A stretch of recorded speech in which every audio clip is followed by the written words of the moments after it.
Kaixo, orain dela gutxi, Google dokumentuetan agertu zaigu ikur berri bat. Funtzio horrekin, aurkeztu ditugu Google dokumentuak Meeten. Hemen, zabalik daukagu kalkulu horri bat, dokumentu bat, testu bat, eta aurkezpen bat. Hiruretan agertzen da ikur hori. Zertarako? Meeten bidez aurkezteko.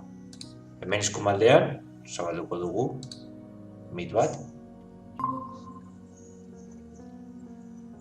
Ez dugu inor gehituko.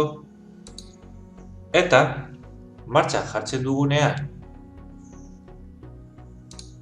hemen aurkezpena, aurkeztu fitxa bileran, zuzen zabaltzen da gure aurkezpena eta zuzen zabaltzen da aurrebista. Orduan modu honetan ikusten dugu beste partaideek ikusten dutena.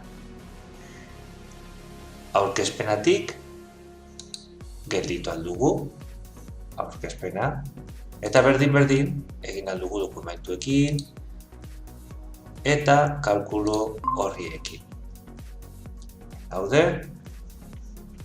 aukeratzen dugu, pestaina hau, eta zuzen. Orain arte egiteko aurkezpena egin behar genuen Meeten bidez.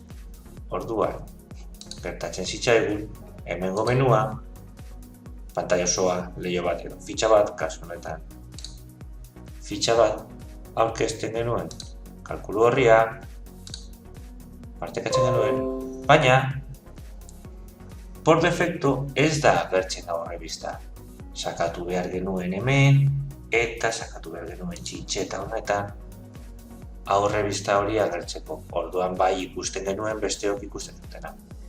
Hau izan da guztia, gero arte, agur.